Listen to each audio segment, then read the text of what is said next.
Narito ang naisaling aklat na kwento na nagaganap sa Pilipinas. Ito ba ay isang nakakatawang kwento tungkol sa isang field trip sa Pilipinas? Anong ipapakita sa amin ng isang bansang wala ni isang Nobel Prize sa agham? Ang mga henyong estudyanteng Aleman na inaasahang makakapasok sa mga universidad sa Ivy League ay tuluyang gumuho sa loob lamang ng 30 minuto sa Ninoy Aquino International Airport. Hindi ka panipaniwala na ganito pala ang mga Pilipino. Walang sinuman ang nakaisip na sa lupain ng Timog Silangang Asya na dati naming minamaliit ang Pilipinas. Dito pala matatagpuan ng mga pinakamahuhusay mula sa Alemanya ang magiging pagbabago ng kanilang buhay. Ngayon ko lang naintindihan kung gaano ako kayabang. Ano ang nagdulot ng ganito kalaking pagbabago sa mga nangungunang henyo ng Alemanya? Ang 7 araw na kamangha-manghang kuwentong ito ay magsisimula na. Magandang araw sa lahat, ako si Maximilian Hohenzollern, isang ika-11 na mag-aaral mula sa Helmholtz Gymnasium Heidelberg sa Alemanya. Narinig niyo na ba ang pangalan ng aming paaralan? Siguro hindi. Ngunit kung sasabihin ko ito, baka makilala niyo na. Ito ang nangungunang high school sa Alemanya na may 85% acceptance rate sa mga universidad ng Ivy League. Nakatanggap na ako ng maagang alok mula sa MIT. Ang mga kaibigan ko naman ay inaasahang makakapasok sa Harvard, Yale at Stanford. Kami ang kinabukasan ng Alemanya, ang mga taong mamumuno sa mundo. Ngunit noong Marso 2024, nakatanggap kami ng masamang balita. Sa lahat ng mga mag-aaral, ikinalulungkot naming ipaalam na ang nakatakdang paglalakbay sa Silicon Valley ay kinansela. Ang mga salita ng aming punong guro ay nagdulot ng kaguluhan sa buong auditorium. Dahil sa mga issue sa budget, sa Pilipinas na lang tayo pupunta. Pilipinas po? Tanong ni Katarina na may mukhang hindi makapaniwala. Si Katarina ay nagbabalak na mag-apply sa medisina sa Harvard at nakapag-publish na ng isang research paper sa journal na Nature. Oo, Pilipinas, mananatili tayo sa Maynila sa loob ng 1 linggo. Teka lang po, itinaas ni Lucas ang kanyang kamay. Mula sa Silicon Valley, naging Pilipinas? Sa halip na bisitahin ang Google at Apple, ano ang titingnan natin doon? Nagtataka rin ako, bukod sa turismo, ano pa ang mayroon sa Pilipinas? Adobo at sinigang, sabi ni Elena habang tumatawang mapang-uyam. Dadalhin ba nila tayo doon para maranasan ang maalinsangang panahon? Bumuntong hininga ang punong guro. Lahat kayo. Ang Pilipinas ay isang bansang marami ring matututunan. Matututunan na ano po? Tanong ko. Papunta kami sa mga world-class na universidad. Ano ang matututunan namin sa Pilipinas? Nang gabing iyon, nagkagulo sa dormitoryo. Nakakabaliw, sabi ni Katarina na halatang inis. Abala ako sa paghahanda para sa interview ko sa medisina sa Stanford tapos kailangan kong mag-aksaya ng 1 linggo sa Pilipinas? Oo nga. Mas mabuti pang gamitin ang oras na ito para maghanda sa urban design competition, reklamo rin ni Lucas. Si Elena naman ay tumawag pa sa kanyang mga magulang. Dad, ipapadala kami ng paaralan sa Pilipinas sa halip na sa Silicon Valley. Makatuwiran ba ito? Ngunit hindi nagbago ang desisyon ng paaralan. 1 araw bago ang pag-alis, napilitan kaming mag-impake. 1 linggo lang naman, lilipas din yan. Buntong hininga ni Katarina. Oo. Isipin na lang natin na nagbabakasyon tayo, kibit balikat ni Lucas. Sa eroplano, nagsaliksik ako tungkol sa Pilipinas. Ang GDP nito ay nasa ika-30 puwesto sa mundo at ang per capita income ay humigit kumulang 32. Hindi masama para sa isang developing country, ngunit malayo pa rin kung ikukumpara sa Alemanya o Amerika. Tingnan nyo to, sabi ni Elena habang ipinapakita ang kanyang telepono.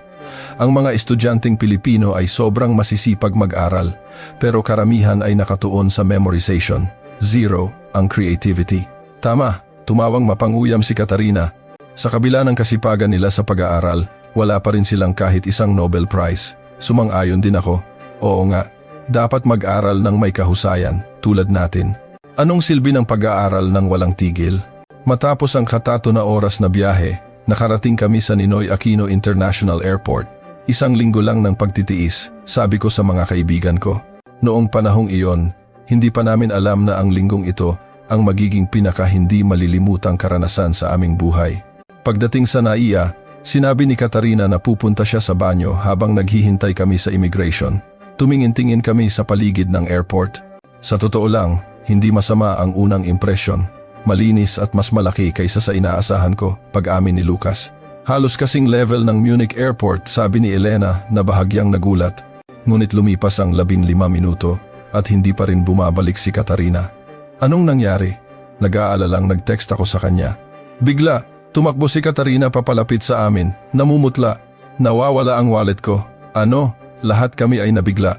Parang naiwan ko sa banyo. Nasa loob ng kanyang Hermes wallet ang 200 euros na cash at lahat ng kanyang credit cards. Ang wallet ni Katarina ay isang regalo sa kanyang kaarawan na nagkakahalaga ng 1,000 euros. Bilisan natin, hanapin natin. Habang papatakbo na kami pabalik sa banyo, isang ale na nakauniforme ng janitor ang humahangos na lumapit sa amin. Excuse me, sa inyo ba ito? Sa kamay ng ale ay ang Hermes wallet ni Katarina. Oh my God, ang wallet ko! Halos maiyak sa tuwa si Katarina. Binuksan niya ang wallet gamit ang nanginginig na mga kamay at nanlaki ang kanyang mga mata. Lahat ay nandito. Ang cash, ang mga credit card, walang nawala ni isa. Ngumiti ang ale na janitor at sinabing, mabuti naman, sa susunod, mag-ingat ka ha, at akma na siyang aalis nang hindi humihingi ng anumang pabuya. Sandali po, sinubukan ni Katarina na kumuha ng 100 euros mula sa kanyang wallet, ngunit mabilis na umiling ang ale. Wag na, okay lang, lahat kami ay natulala. Paano nangyari yon? Kung sa Berlin to, tiyak na wala na yon. Hindi makapaniwalang sabi ni Lucas. Nagulat din si Elena. Ako naman ay hindi makapagsalita. Sa Alemanya, hindi mo maiisip ang ganitong eksena. Isang wallet na nagkakahalaga ng 1,000 euros na may lamang cash ay naibalik ng buo. Habang dumadaan kami sa immigration, pinag-uusapan pa rin namin ang nangyari. Ganito ba lahat ng Pilipino? Hindi pa rin makapaniwala si Katarina. Ang mas nakamamangha ay ang proseso sa immigration. Ang automated system ay mabilis at mahusay. Wow, mas mabilis pa kaysa sa Alemanya, puri ni Lucas. Pagkatapos naming makuha ang aming mga bagahe, isang Pilipinong tour guide na ang naghihintay sa amin. Magandang araw, mga mag-aaral mula sa Helmholtz Gymnasium. Welcome sa Pilipinas. Ang nakakagulat, ang aming guide, si Jose, ay matatas magsalita ng Aleman. Ang galing niyo pong mag-Aleman, sabi ni Elena na humanga. Nag-aral ako sa Alemanya ng 5 taon at nagturo din ako ng Filipino sa University of Frankfurt, paliwanag niya. Habang papunta kami sa hotel, tumingin ako sa labas ng bintana. Ang mga expressway ay maayos na naalagaan at ang mga road sign ay may malinaw na salin sa Ingles. Ang Naya ay palaging nirarango bilang isa sa mga pinakamahusay na paliparan sa mundo ayon sa ilang mga survey, paliwanag ni Jose. At ang Gian o Peace and Order dito sa Pilipinas, lalo na sa mga malalaking lungsod tulad ng Metro Manila, ay napakabuti. Ang mga insidente tulad ng nangyari kanina, kung saan na ibabalik ang nawawalang gamit, ay karaniwan dito. Talaga po, tanong ni Katarina, paano po ang crime rate? Ang crime rate ay nasa humigit kumulang 5 kaso kada 100,000 populasyon na maaaring mas mataas ng kaunti kaysa sa Alemanya. Ngunit ang kaligtasan sa pang-araw-araw na buhay para sa mga turista ay napakataas. Nagkatinginan kami, mas mataas sa Alemanya pero ligtas, at ang mga babae ay maaaring maglakbay ng mag-isa sa gabi sa mga business at tourist district. Ang pampublikong transportasyon ay umaandar hanggang hating gabi, at may mga convenience store na bukas 24/7 kahit saan. Talaga po, pwedeng maglakbay ang babae mag-isa sa gabi?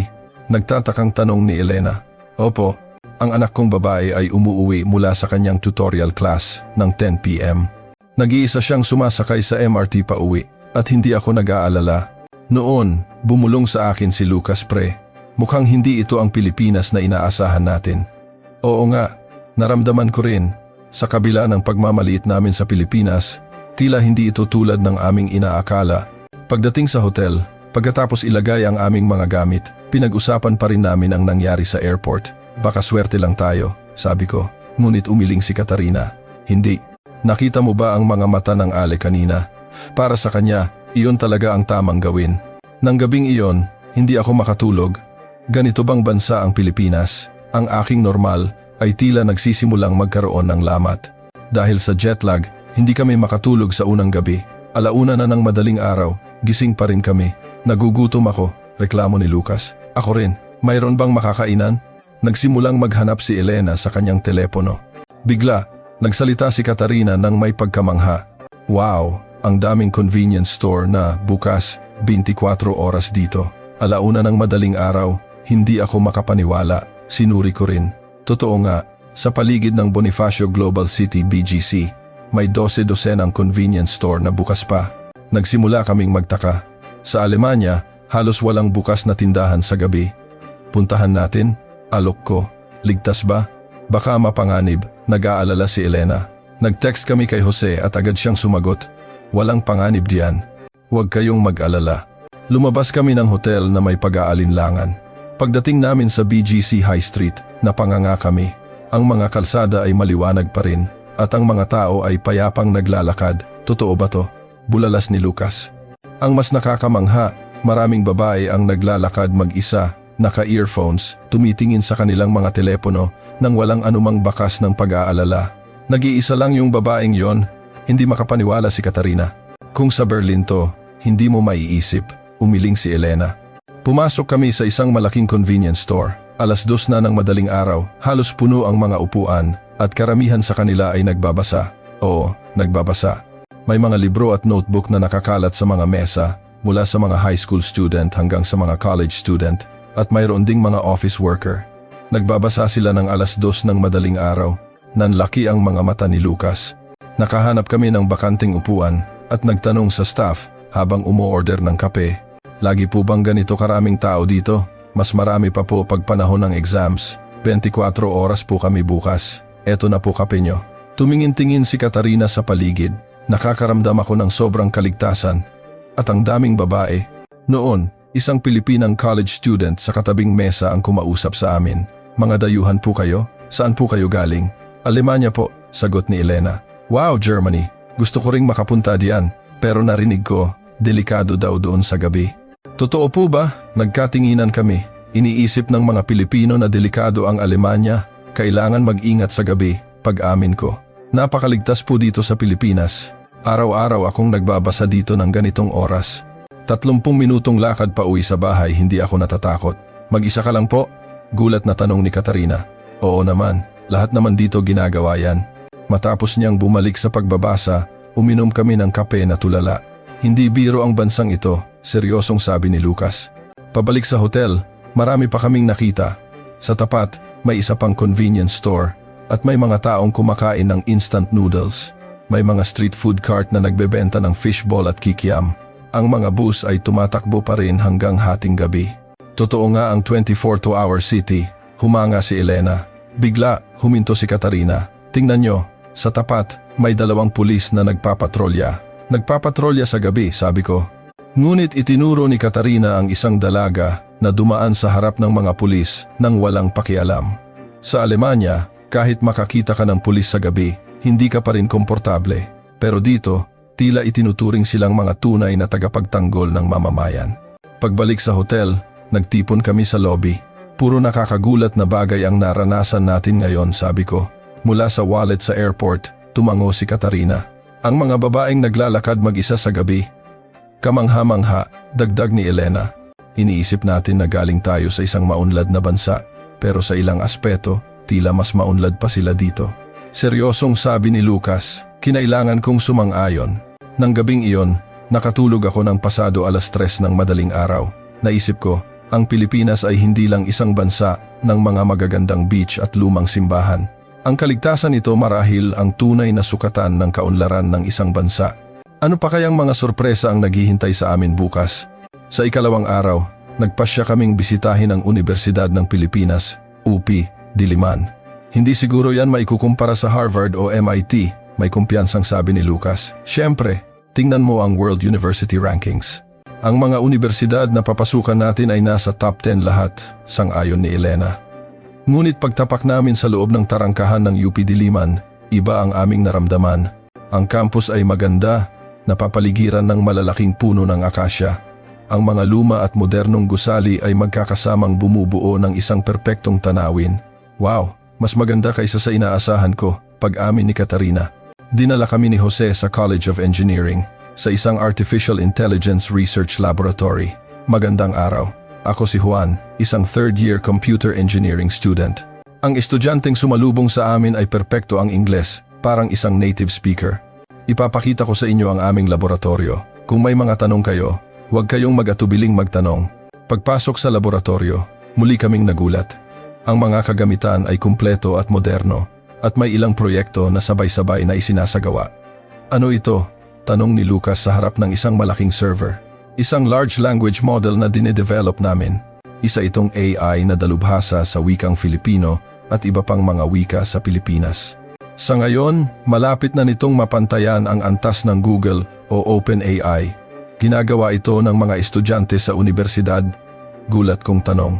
Opo, ang aming team na may 12 miyembro ay pawang mga estudyante. Ang mga propesor ay nagbibigay lamang ng gabay. Noon, nagtanong si Katarina, maaari po ba naming makita ang laboratorio ng College of Medicine? Oo naman, may kaibigan akong medical student doon. Tatawagan ko siya. Pagkalipas ng 30 minuto, nasa laboratorio na kami ng College of Medicine. Ang naglibot sa amin ay si Maria, isang second-year med student. Ito ang aming stem cell research laboratory. Nakita niyo ba ang article na na-publish namin sa Nature noong nakaraang taon? Nanlaki ang mga mata ni Katarina. Gawa iyon ng UP? Na-cite ko pa nga ang article na iyon. Talaga? Anong research ang ginagawa mo ngayon? Nagsimulang mag-usap ang dalawa sa isang napaka-technical na paraan.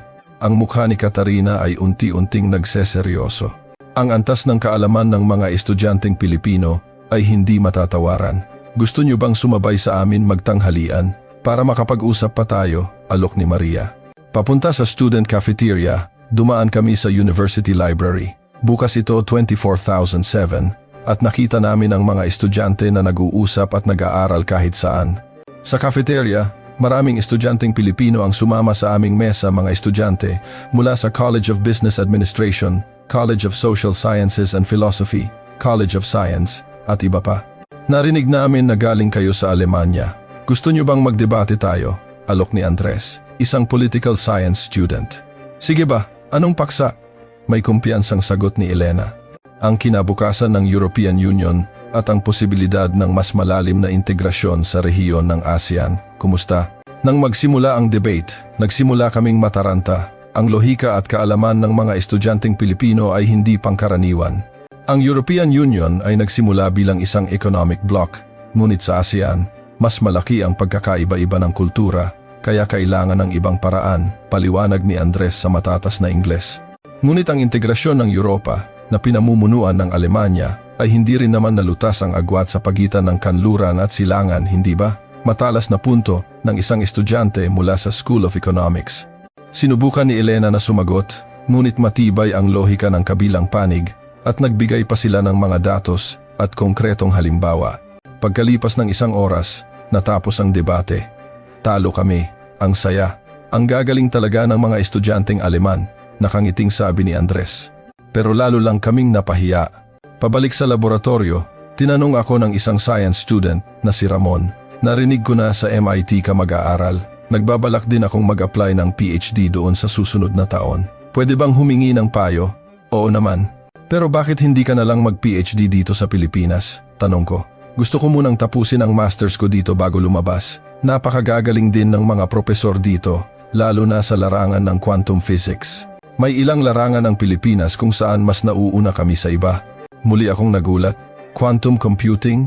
Mas nauuna ang Pilipinas? Bago kami umalis sa universidad, iniabot ni Maria ang kanyang business card kay Katarina. Kung may pagkakataon para sa research collaboration, kontakin mo lang ako.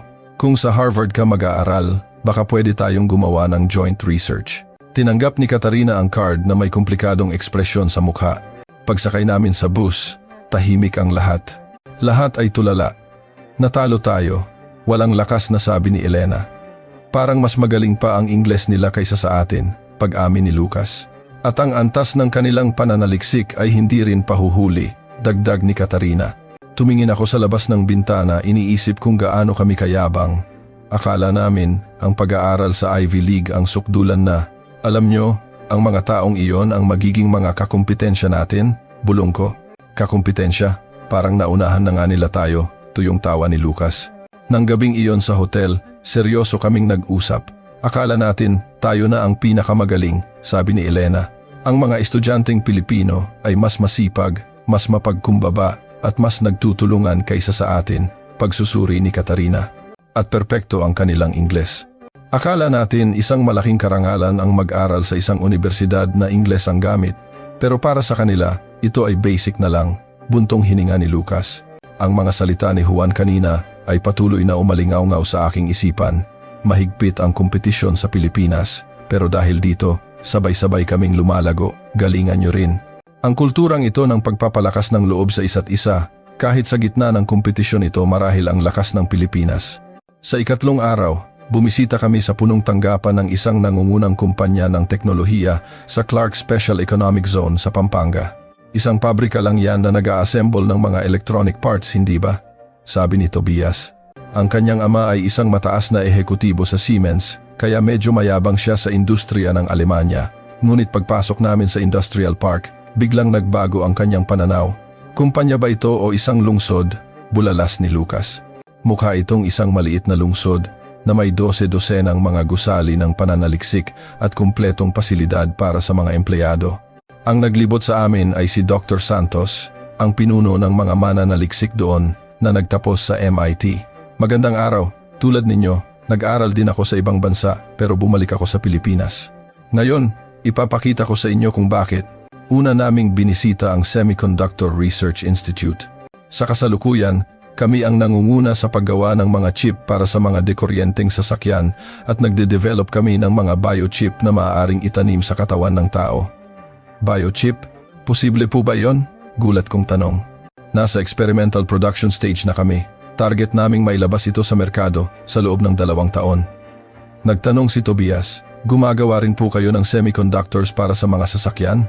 Oo naman. Ang Mercedes-Benz, BMW at Audi ay mga kliyente namin. Lalo na sa mga chip para sa autonomous driving systems, kami ang isa sa mga pangunahing producer. Namula ang mukha ni Tobias. Ngayon niya lang nalaman na ang mga kumpanya ng sasakyan sa sarili niyang bansa ay umaasa sa teknolohiya mula sa Pilipinas. Sumunod ay ang AI Chip Research Institute, kung saan lalong naging interesado si Katarina. Dito namin dinedevelop ang susunod na henerasyon ng AI accelerator chips. Tingnan niyo ang chip na ito. Isang chip na kasing laki lang ng kuko. Gamit ang chip na ito, maaari nang magpatakbo ng mga medical AI models sa smartphone para sa paunang pagsusuri ng mga sakit. Ang power efficiency nito ay 10 beses na mas mahusay kaysa sa mga kasalukuyang modelo. Imposible, bulalas ni Katarina. Ang teknolohiyang ito ay na-develop na at ilalabas sa susunod na taon. Naka-reserve na ang Apple at Google. Sa Quantum Computer Research Institute, isa pang sorpresa ang naghihintay sa amin. Ito ang isang quantum chip na dinedevelop ng isang team ng mga Pilipinong inhinyero. Ito ang may pinakamataas na stability sa buong mundo. Gusto niyong makita ang isang demonstrasyon? Nagpatakbo ang isang mananaliksik ng isang komplikadong quantum algorithm. Agad na lumabas ang resulta. Mas mabilis pa yan sa IBM, hindi makapaniwala si Lucas. Opo, ang Pilipinas ay isa sa mga nangunguna sa mundo sa pananaliksik ng quantum computing. Ang aming tanghalian ay kasama ng mga empleyado ng kumpanya. Karamihan ay mga batang inhinyero. Bakit hindi kayo magtrabaho sa ibang bansa? Mas mataas ang sahod sa Silicon Valley, hindi ba? Tanong ko sa isang inhinyero. Ngumiti siya at sumagot, mas masaya dito. Nakakagawa kami ng pinaka-advanced na teknolohiya sa mundo ng direkta at ang Pilipinas ay papunta na sa pagiging sentro ng teknolohiya sa ASEAN. Walang dahilan para umalis. Sa hapon, bumisita kami sa isang Innovation Showcase Center. Mga flexible display chips, brain-computer interface chips, semiconductors para sa paggamit sa kalawakan. Prototipo lang po ang mga ito, hindi ba? Hindi makapaniwala si Lucas. Opo, lahat yan ay ilalabas sa merkado sa loob ng 2003 taon. Ang huli ay ang Biochip Research Institute. Gumagawa rin kayo ng biotech dito? Gulat na tanong ni Tobias. Nagde-develop kami ng DNA computing chips na maaaring mag-diagnose at magpagaling ng mga sakit ng direkta sa loob ng katawan ng tao. Nang matapos ang paglilibot, sinabi ni Dr. Santos, maaaring hindi malaki ang Pilipinas, ngunit pinapaikot namin ang mundo gamit ang teknolohiya. Kayo rin, dapat magkaroon ng malalaking pangarap. Pabalik sa bus, muling tahimik ang lahat. Paano ko sasabihin kay Papa to? Napahawak sa ulo si Tobias. Ang industriya ng Alemanya ay hindi mabubuhay kung wala ang teknolohiya mula dito. Akala ko, ang medisina na ang pinaka-advanced na larangan, tulala rin si Katarina, ang mga bagay na ide-develop pa lang natin sa susunod na 10 taon. Nagawa na nila ngayon, buod ni Lucas. Pakiramdam ko, gumuho na ang aking pagmamalaki bilang isang Aleman. Ang Alemanya, ang bansa ng teknolohiya, ay naging isang alaala na lang sa harap ng Pilipinas. Pero ang mas nakakamangha, ang mga taong iyon ay talagang nag-e-enjoy sa hinaharap, sabi ni Elena. Tama, ang mga mata ng mga Pilipinong inhinyero ay puno ng buhay. Hindi ito pakiramdam ng pagiging iba, kundi isang tunay na pagnanasa sa kanilang ginagawa. Pagbalik sa hotel, hindi pa rin nawawala ang aming pagkabigla. Para saan pa't mag-aaral tayo sa Ivy League?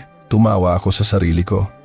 Oo nga, baka mas mabuting sa Pilipinas na lang mag-aral. Hindi natapos ni Katarina ang sasabihin. Nang gabing iyon, isinulat ko sa aking diary.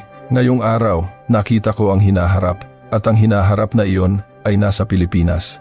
Sa ika-4 na araw, bumisita kami sa Philippine Science High School.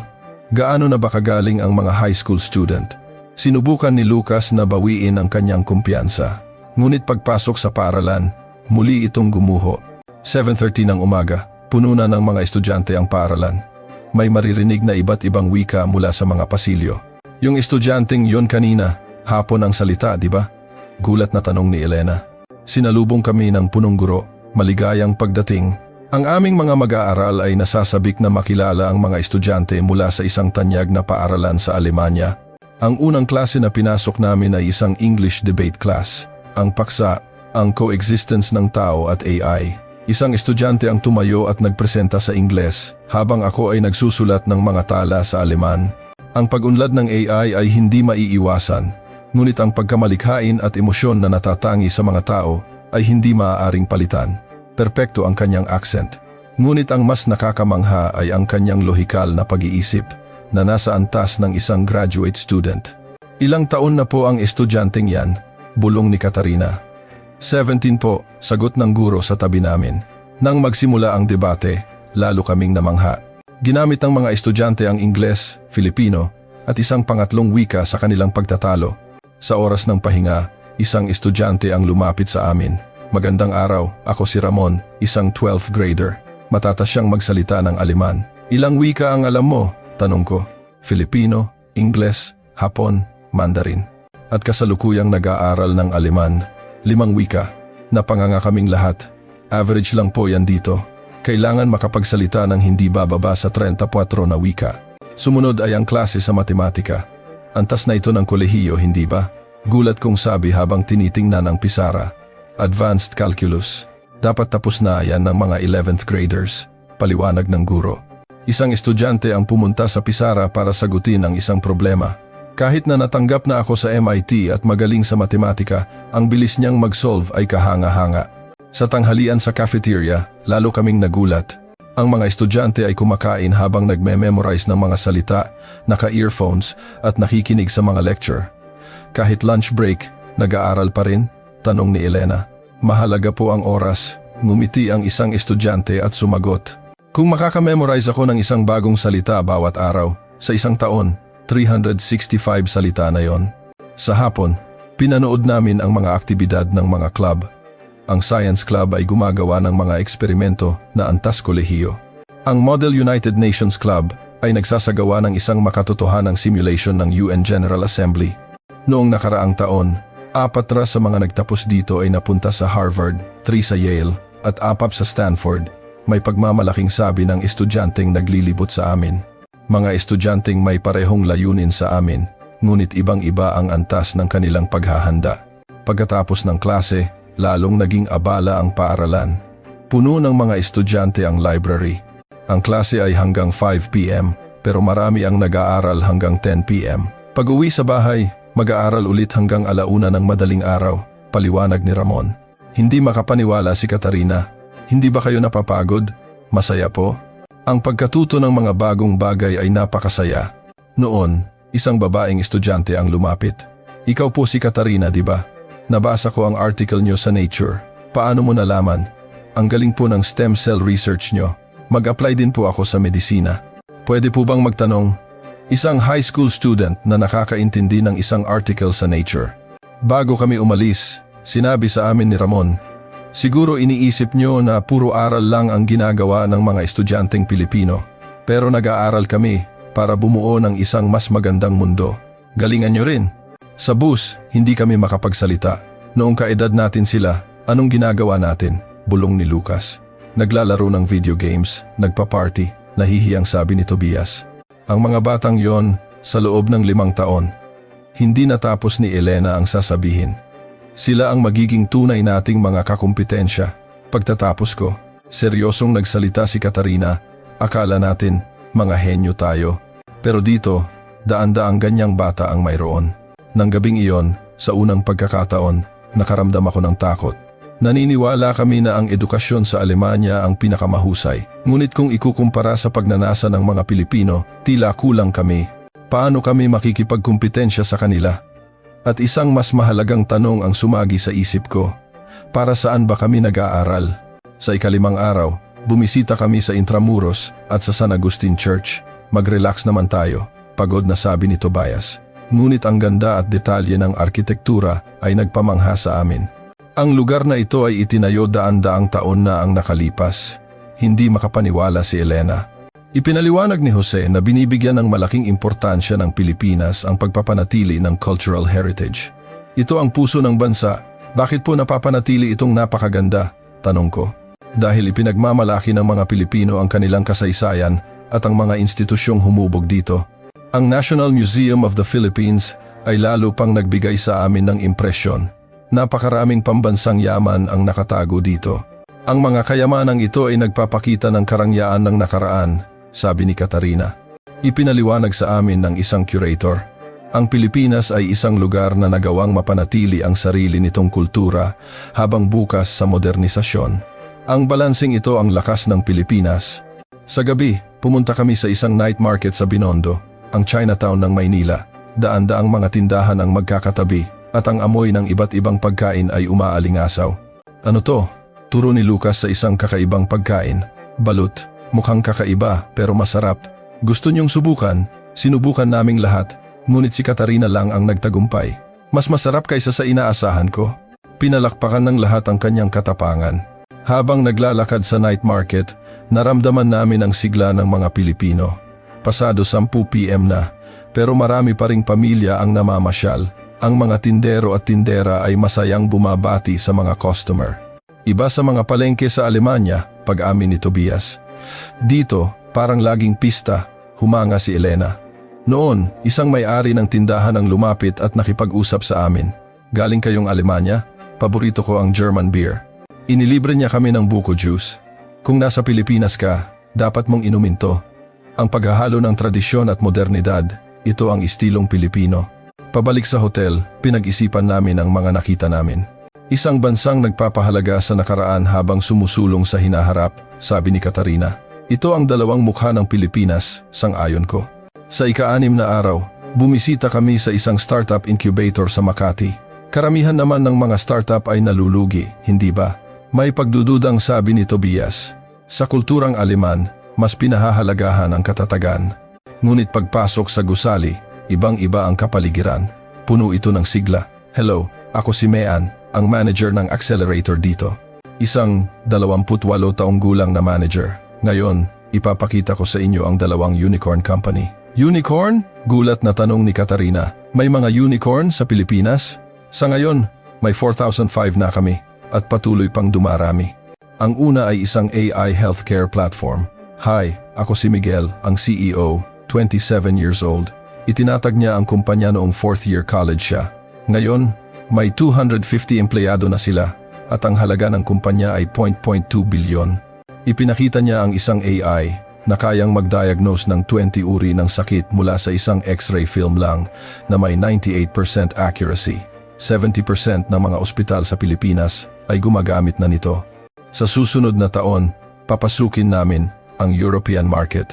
Ang ikalawa ay isang green technology company. Ako si Isabel, ang CEO, 29 years old.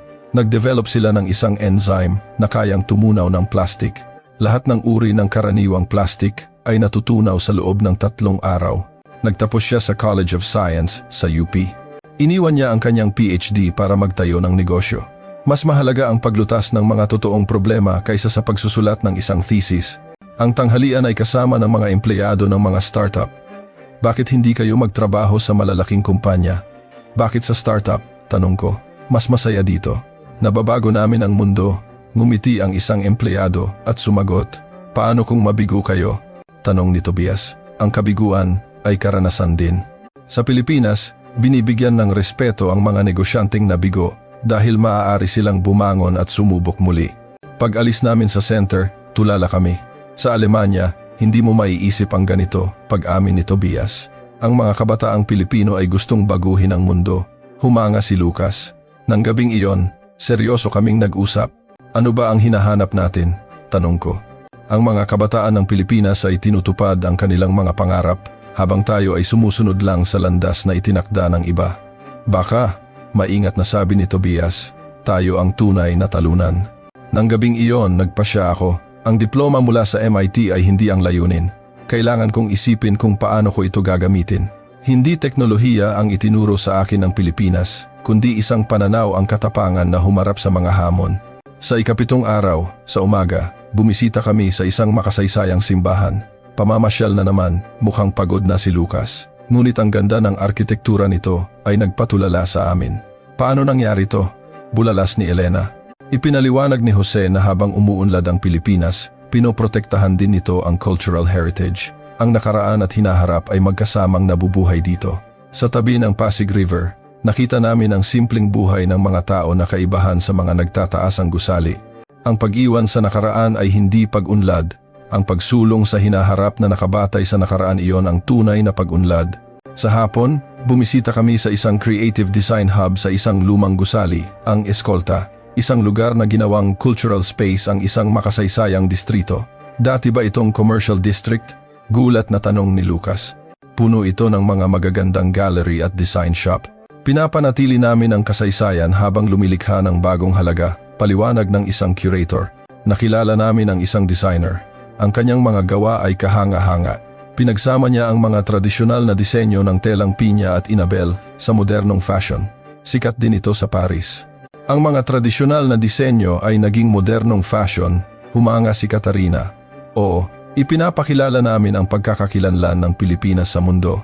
Nakita namin ang isang craftsman na gumagawa ng mga gawa mula sa tradisyonal na kawayan na isinasama sa 3D design. Tradisyon at makabago ito ang istilong Pilipino. May pagmamalaki niyang sabi. Pabalik sa hotel, malalim ang aming iniisip. Ipinagmamalaki rin ng Alemanya ang kasaysayan nito, sabi ni Tobias. Pero ikinukulong lang natin ito sa mga museo, dugtong ni Katarina. Ang Pilipinas, dinadala nila ang kasaysayan sa kasalukuyan. Buod ni Lucas. Sa huling gabi, pumunta kami sa BGC. Narinig namin na ito ang lugar ng mga kabataan.